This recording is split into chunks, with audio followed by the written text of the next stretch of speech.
नमस्कार दोस्तों, आप लोगों का बहुत बहुत स्वागत है आपके अपने यूट्यूब चैनल पर। दोस्तों, आज के इस वीडियो में जो भी फ्रेंड्स लोग आरपीएफ कांस्टेबल एसआई एग्ज़ाम 2024 की तैयारी कर रहे हैं, उन्हीं के लिए दोस्तों हम लेकर के आ गए हिस्ट्री जीके की क्लास नंबर 2। दोस्तों, आज के इस वीडियो में हम लोग क्लास नंबर 2 कवर करेंगे। और दोस्तों, आज की इस वीडियो हम लोग जिस चैप्टर पर बात करने वाले हैं उस चैप्टर का दोस्तों नाम है वैदिक संस्कृति। दोस्तों, काफ़ी ज़्यादा ये टॉपिक आपके एग्ज़ाम के लिए इम्पोर्टेंट हो जाता है, क्योंकि यहाँ से दोस्तों आपके जो प्रीवियस ईयर एग्ज़ाम हुए हैं कई बार, उनमें क्वेश्चन ज़रूर पूछा गया है। तो दोस्तों, इस टॉपिक से संबंधित आज के इस वीडियो में हम लोग 46 क्वेश्चन करने वाले हैं। या ऐसे क्वेश्चन होंगे जो आपके किसी न किसी गवर्नमेंट एग्जाम में बार बार पूछे गए हैं, और जो इस टॉपिक से संबंधित इंपॉर्टेंट क्वेश्चन है वो सभी हम लोग डिस्कस करने वाले हैं। तो इंपॉर्टेंट सेशन है दोस्तों आपके एग्ज़ाम के लिए, तो आप लोग ज़रूर इस वीडियो को एक बार शुरू से लास्ट तक पूरी देखिएगा। तो चलते हैं दोस्तों, हम लोग बिना टाइम वेस्ट किए आज के इस बेहतरीन सेशन को स्टार्ट कर लेते हैं। दोस्तों, आपके स्क्रीन पर फर्स्ट क्वेश्चन है। उससे पहले जो भी फ्रेंड्स लोग हमारे इस चैनल पर पहली बार आए हैं, अगर आप लोग अभी तक चैनल को नहीं सब्सक्राइब किए तो आप लोग प्लीज़ चैनल को जरूर सब्सक्राइब कर लीजिए। चलते हैं, स्टार्ट करते हैं। दोस्तों, आपकी स्क्रीन पर फर्स्ट क्वेश्चन है कि पूर्व वैदिक या ऋग वैदिक संस्कृति का काल किसे माना जाता है।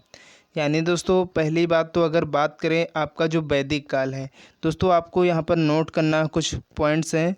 वैदिक काल, दोस्तों वैदिक जो काल है इसको दो भागों में डिवाइड किया गया है। कितने भागों में? दो भागों में।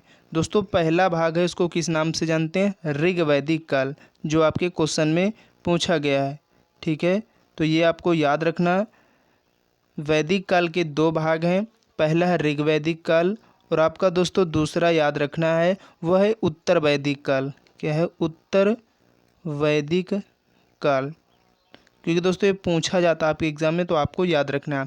और दोस्तों, आपका जो ऋग वैदिक काल है इसको दोस्तों पूर्व वैदिक काल भी कहते हैं। इसी को दोस्तों क्या कहते हैं? पूर्व वैदिक काल भी कहते हैं, जो कि आपके इस क्वेश्चन में दिया गया है कि पूर्व वैदिक या ऋग वैदिक संस्कृति का जो काल है वो किसे माना जाता है। तो दोस्तों, आपका जो ऋग वैदिक काल है, दोस्तों जो ऋग वैदिक काल है वो कब से कब तक माना गया है? तो 1500 ईसा पूर्व से लेकर 1000 ईसा पूर्व तक का जो काल है वो ऋग वैदिक काल यानी पूर्व वैदिक काल कहलाता है। और अगर बात करें आपका जो उत्तर वैदिक काल होता है वो 1000 ईसा पूर्व से लेकर 600 ईसा पूर्व तक माना गया है। तो आपको याद रखना, आपका जो ऋग वैदिक है वो 1500 से 1000 ईसा पूर्व, और जो आपका उत्तर वैदिक है यानी दूसरा नंबर 1000 ईसा पूर्व से लेकर 600 ईसा पूर्व तक माना जाता है। तो दोनों क्वेश्चन बहुत इंपॉर्टेंट, तो आप इनको जरूर याद रखना। चलिए नेक्स्ट क्वेश्चन की तरफ बढ़ेंगे कि उत्तर वैदिक संस्कृति का काल किसे माना जाता है। देखिए, अभी हमने बताया वैदिक काल को दो भागों में डिवाइड किया गया। पहला आपका ऋग वैदिक काल, जिसका काल क्रम है वो 1500 से 1000 ईसा पूर्व, और जो आपका दूसरा उत्तर वैदिक काल है उसका 1000 से 600 ईसा पूर्व। तो यहाँ पर उत्तर वैदिक के बारे में पूछा गया है, तो आपका 1000 ईसा पूर्व से लेकर के 600 ईसा पूर्व तक का जो काल है वो उत्तर वैदिक संस्कृति का काल माना गया। तो आपको याद रखना, क्वेश्चन का ऑप्शन बी बिल्कुल करेक्ट हो जाएगा। चलते हैं नेक्स्ट क्वेश्चन की तरफ कि प्रारंभिक आर्यों के बारे में निम्न कथनों में से कौन सा सही नहीं है। यानी दोस्तों, जो आर्यों से संबंधित कथन है, यहाँ पर आपको बताना है कौन सा ऐसा कथन है जो सही नहीं यानी गलत है। तो आइए हम लोग चेक कर लेते हैं। अगर दोस्तों यहाँ पर बात करें, वे मुख्यतः नगरों में निवास करते थे, दोस्तों ये बात बिल्कुल गलत है, और यही छाड़ना था। तो इस ऑप्शन का ए जो है ऑप्शन ए बिल्कुल करेक्ट हो जाएगा। वे संस्कृत बोलने वाले थे, तो ये बात सही है। वे घुड़सवारी किया करते, ये भी बात सही है। वे कई झुंडों में भारत पहुँचे, ये भी बात सही है। और जबकि आपका जो ऑप्शन ए में दी गई वो मुख्यतः नगरों में निवास करते, नहीं, ये बात बिल्कुल गलत है। तो यही यहाँ पर आपको बताना था, तो इस क्वेश्चन का ऑप्शन ए बिल्कुल करेक्ट हो जाएगा। दोस्तों, आज का जो टॉपिक है ना, आपके एग्ज़ाम में यहाँ से 100% क्वेश्चन पूछा जाता है। और दोस्तों, उम्मीद है कि जो आपके एग्ज़ाम में क्वेश्चन बनेंगे अगर इस टॉपिक से बनता है, तो इन्हीं क्वेश्चंस में से 100% आपको अपने एग्ज़ाम में देखने को मिल जाएगा। बस अपने एग्ज़ाम से पहले इस वीडियो को एक बार शुरू से लास्ट तक पूरी देख लेनी है। यहाँ से आपके जो भी डाउट्स है वो सभी डाउट क्लियर हो जाएंगे। चलते हैं नेक्स्ट क्वेश्चन की तरफ। दोस्तों, नेक्स्ट क्वेश्चन है कि इनमें से किस फसल का ज्ञान वैदिक काल के लोगों को नहीं था। यानी ये जो 4 फसलों के नाम दिए गए यहाँ पर, इनमें से कौन सी ऐसी फसल थी जिस फसल का ज्ञान वैदिक काल के जो लोग थे उनको नहीं था। तो आपको दोस्तों याद रखना तंबाकू। दोस्तों जो तंबाकू की फसल की जो है इसका ज्ञान वैदिक काल के लोगों को नहीं था, जबकि चावल, जौ, गेहूँ ये सभी फसलों का ज्ञान दोस्तों वैदिक काल के लोगों को प्राप्त था। तो आपको याद रखना है। चलिए नेक्स्ट क्वेश्चन है कि किस वेद में सभा को नरिष्ट अर्थात सामूहिक वाद विवाद या अनुल्लंघनीय कहा गया है। दोस्तों बहुत इंपॉर्टेंट है, आपके एग्जाम में पूछा गया क्वेश्चन है। आपके तो नहीं लेकिन एसएससी में दोस्तों क्वेश्चन पूछा गया, तो आपके एग्ज़ाम में क्यों नहीं पूछा जा सकता है। ठीक है, आपके एग्ज़ाम में जो क्वेश्चन आते हैं, मान लीजिए आपके इस बार जो आरपीएफ में आए वही आपका जो ग्रुप डी का भी फॉर्म आने वाला, यहाँ से क्वेश्चन पूछे। कोई ज़रूरी थोड़ी कि जो आपका एएलपी एनटीपीसी में पूछा गया उसमें क्वेश्चन आपके आरपीएफ में नहीं आ सकता। तो ऐसा नहीं है, आपके क्वेश्चन आ सकते। जो आपके हर एक एग्ज़ाम में जो क्वेश्चन पूछे जाते हैं गवर्नमेंट एग्ज़ाम, वही क्वेश्चन आपके एग्ज़ाम में अक्सर पूछे जाते हैं। तो इसलिए सभी क्वेश्चन किसी न किसी एग्ज़ाम में पूछे गए हैं, ये मैं बात फिर से आपको बता रहा हूँ। तो आप लोग ज़रूर एक एक क्वेश्चन को अपने एग्ज़ाम से पहले बिल्कुल ध्यानपूर्वक पढ़ लेना है। और इन्हीं में से दोस्तों ये वादा है मेरा कि आपके एग्ज़ाम में क्वेश्चन देखने को मिलेंगे। ठीक है, बस आपको हर एक वीडियो को शुरू से लास्ट तक पूरी देखनी है, जो भी आपके सामने वीडियो डेली आपको दी जाए। ठीक है, तो आप लोग इस क्वेश्चन का जवाब दीजिएगा कि किस वेद में सभा को नरिष्ट अर्थात सामूहिक वाद विवाद या अनुल्लंघनीय कहा गया है। तो दोस्तों किसको कहा गया है, तो यहाँ पर आपको याद रखना है आपका जो वेद है, यहाँ पर इस क्वेश्चन का ऑप्शन सी करेक्ट हो जाए। अथर्ववेद में ये बात कही गई है। ठीक है, जो कि काफ़ी इंपॉर्टेंट है। नेक्स्ट क्वेश्चन है कि ऋग्वेद में कुल कितने मंडल हैं। तो आपको याद रखना दोस्तों, आपका जो ऋग्वेद है इसमें जो मंडलों की संख्या है वो टोटल कितनी है, तो 10 है। ठीक है, क्योंकि क्वेश्चन बन चुका है आपके एग्जाम, इसलिए आपको याद रखना है। नेक्स्ट क्वेश्चन है कि किस रचना में नारी को सुरा और पासा के साथ 3 प्रमुख बुराइयों में शामिल किया गया है। यानी ऐसी कौन सी रचना है जिसमें नारी को सुरा और पासा के साथ 3 प्रमुख बुराइयों में शामिल किया गया है। तो वो है दोस्तों आपका मैत्रायणी संहिता। इसमें दोस्तों नारी को सुरा और पासा के साथ 3 प्रमुख जो बुराइयां हैं उनको शामिल किया गया है। तो आपको याद रखना है। चलिए नेक्स्ट क्वेश्चन है कि गायत्री मंत्र की रचना किसने की थी। दोस्तों हर एक एग्जाम में एक क्वेश्चन आपके पूछा जा चुका है। आप चाहे एसएससी लीजिए, बैंक लीजिए, या रेलवे या डिफेंस से रिलेटेड कोई एग्ज़ाम है, सभी एग्जाम में पूछा गया क्वेश्चन है कि जो गायत्री मंत्र की रचना है वो किसके द्वारा की गई थी। तो आपको याद रखना दोस्तों विश्वामित्र के द्वारा। ठीक है, तो यहाँ पर इस क्वेश्चन का ऑप्शन बी बिल्कुल करेक्ट हो जाएगा। चलते हैं नेक्स्ट क्वेश्चन की तरफ कि अवेस्ता और ऋग्वेद में समानता है। यानी दोस्तों जो अवेस्ता और जो ऋग्वेद इन दोनों में समानता है, तो अवेस्ता किस क्षेत्र से संबंधित है। यानी दोस्तों जो अवेस्ता शब्द है इसका जो संबंध है वो किस क्षेत्र से है। तो दोस्तों इम्पॉर्टेंट है प्रश्न, आपको याद रखना है इसका संबंध दोस्तों ईरान देश से है। यहाँ पर इस क्वेश्चन का ऑप्शन सी बिल्कुल करेक्ट हो जाएगा। नेक्स्ट क्वेश्चन है आर्य शब्द का शाब्दिक अर्थ क्या होता है। दोस्तों क्वेश्चन पूछा गया आपके एग्जाम में, आपको याद रखना है आर्य शब्द का दोस्तों जो शाब्दिक अर्थ होता है वो क्या होता है। आपको याद रखना दोस्तों श्रेष्ठ या कुलीन, श्रेष्ठ या कुलीन आपको याद रखना, क्योंकि क्वेश्चन इंपॉर्टेंट है, क्योंकि पूछा जा चुका है आपके किसी ने एग्जाम में। चलिए नेक्स्ट क्वेश्चन है कि किस देवता के लिए ऋग्वेद में पुरंदर शब्द का प्रयोग किया गया।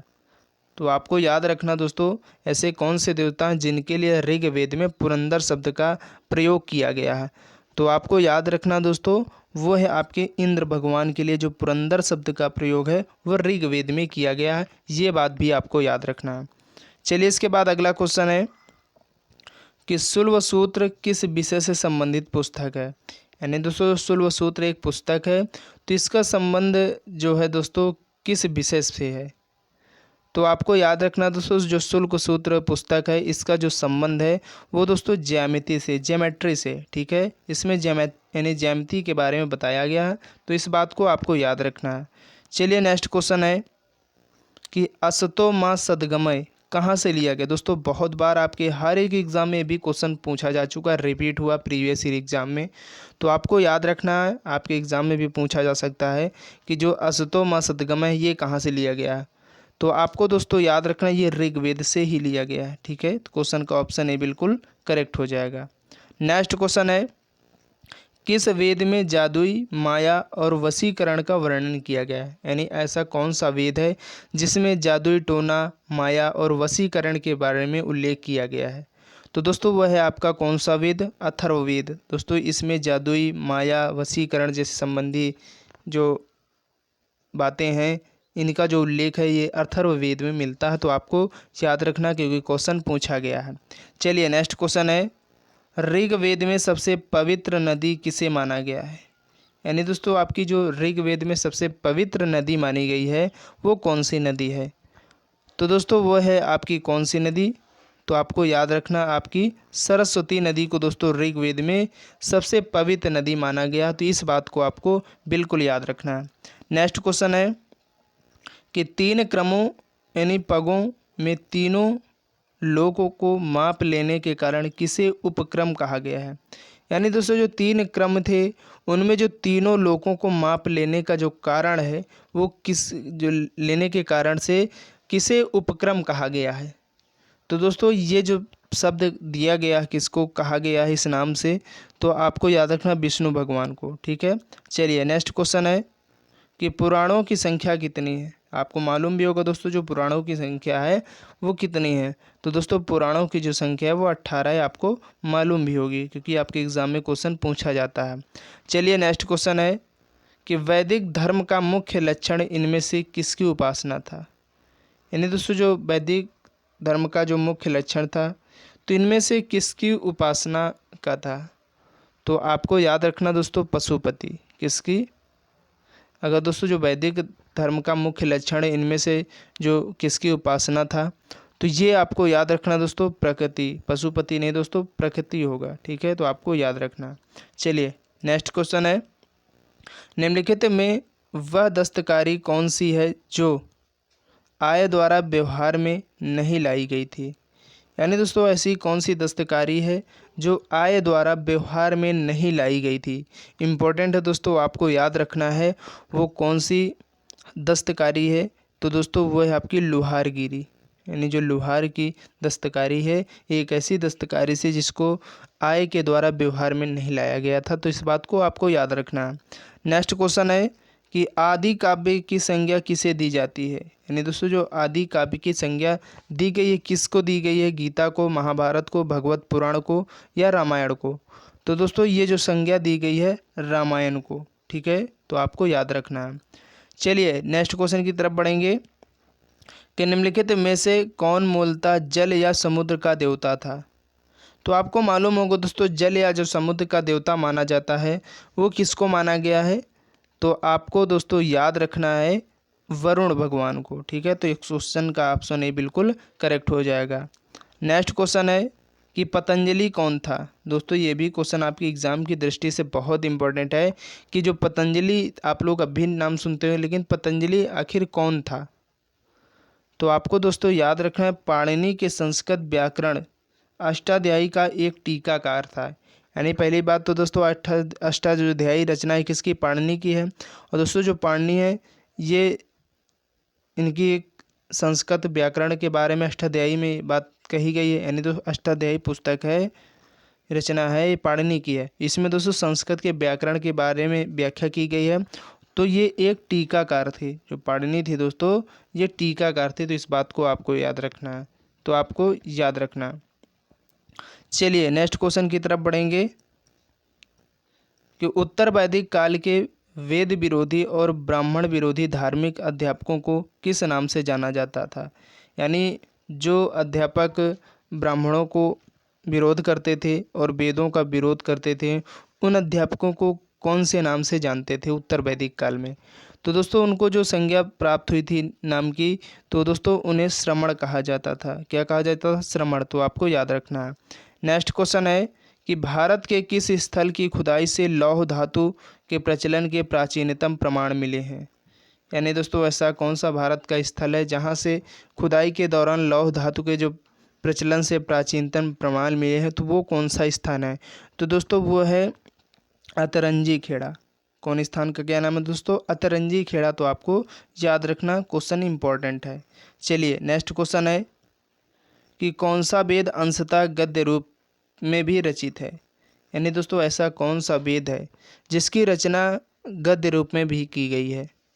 तो वह है दोस्तों आपका कौन सा वेद? आपको याद रखना वो है आपका यजुर्वेद। ठीक है, क्वेश्चन का ऑप्शन ए बिल्कुल करेक्ट हो जाएगा।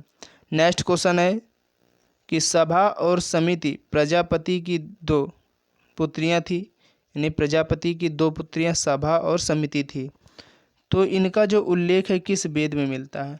तो दोस्तों इन दोनों का जो उल्लेख मिलता है वो आपका जो वेद है अथर्ववेद में प्राप्त होता है। तो आपको याद रखना है। चलिए नेक्स्ट क्वेश्चन है, उत्तर वैदिक काल में किस देवता को सर्वोच्च स्थान प्राप्त था?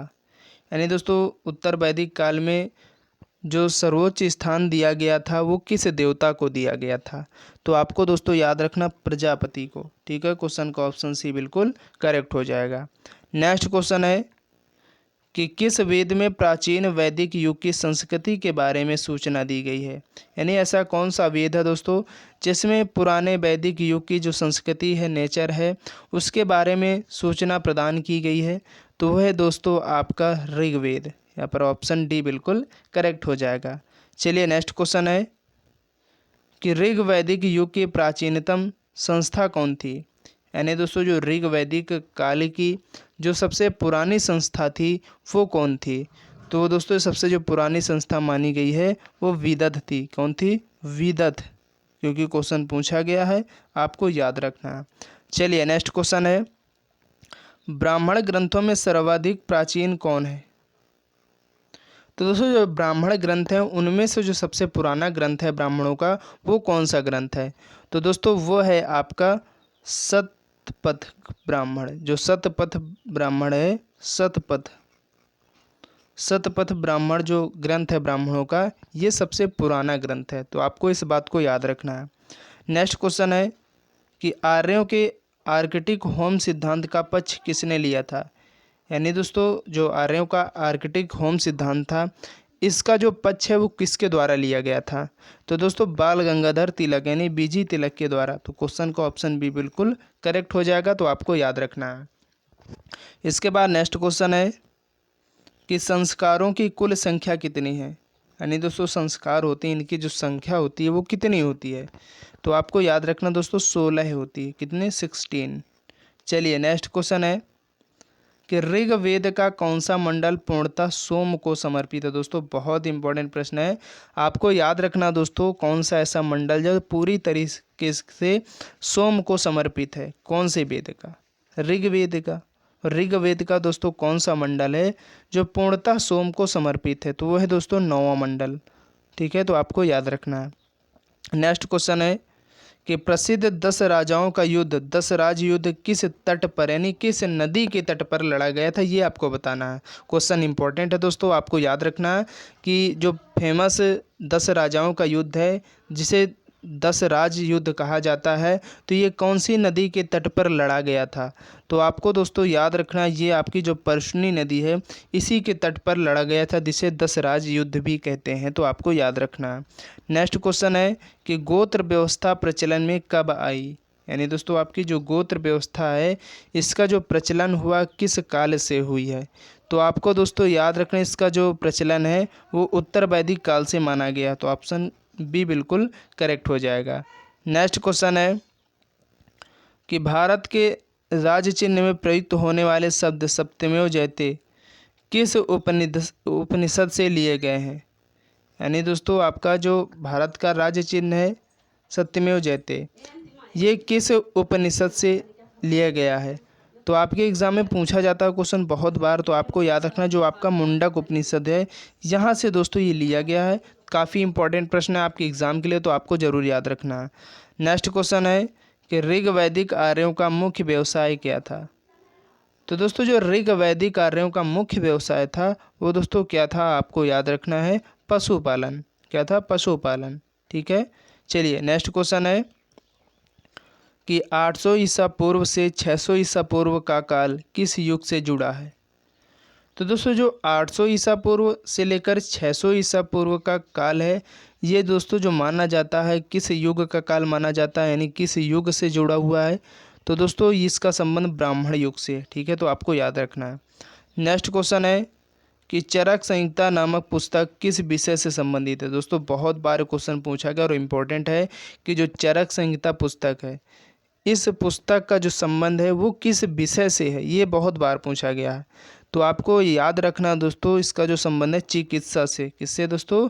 चिकित्सा से दोस्तों जो चरक संहिता पुस्तक है इसका संबंध है, तो आपको याद रखना है।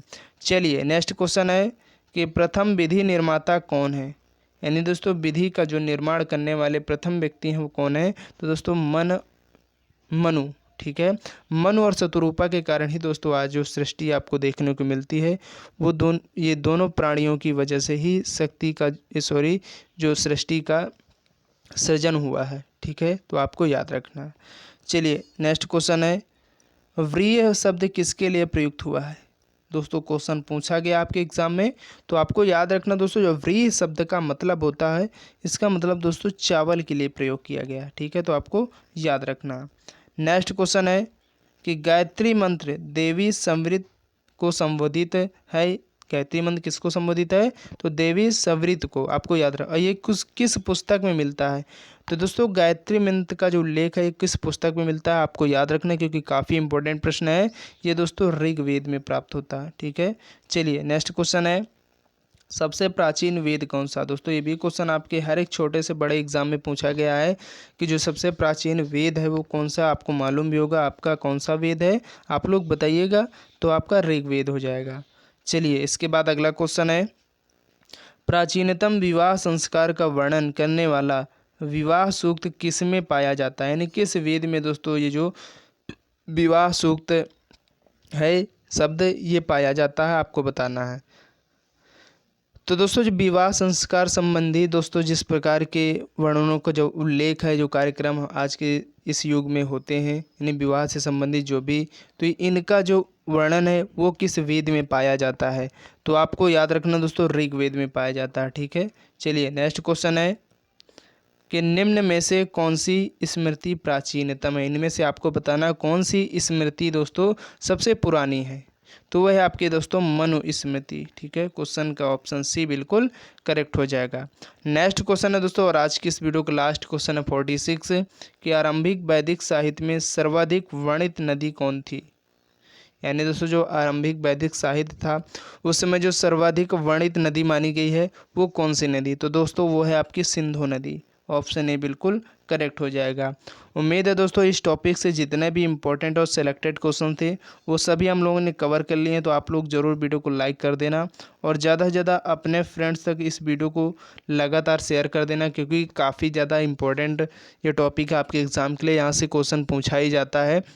और दोस्तों आपको अपने एग्ज़ाम से पहले इस टॉपिक को एक बार इन सभी क्वेश्चन को ध्यानपूर्वक पढ़ लेना है दोस्तों। इससे जुड़ा हुआ अगर आपके एग्ज़ाम में क्वेश्चन बनता है तो इन्हीं क्वेश्चन में से 100% आपको अपने एग्ज़ाम में देखने को मिल जाएगा। बस आपको अपने एग्ज़ाम से पहले इस वीडियो को ज़रूर एक बार शुरू से लास्ट तक देख लेनी है। ठीक है, तो चलते हैं नेक्स्ट वीडियो के लिए, तब तक के लिए जय हिंद जय भारत।